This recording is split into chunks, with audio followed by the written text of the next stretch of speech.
hayotimiz davomida qayerlarga duch kelamiz, qayerlarda burchakdan foydalanamiz, burchak biz uchun nima uchun kerak degan savollarimizni bugungi mavzuyimiz orqali javob olamiz. Burchak deb O nuqtadan chiquvchi OA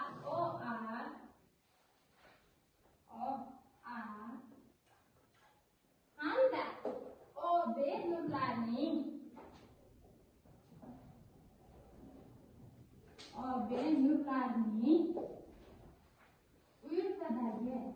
o'rtasida hosil bo'ladigan geometrik shaklga burchak deb aytamiz.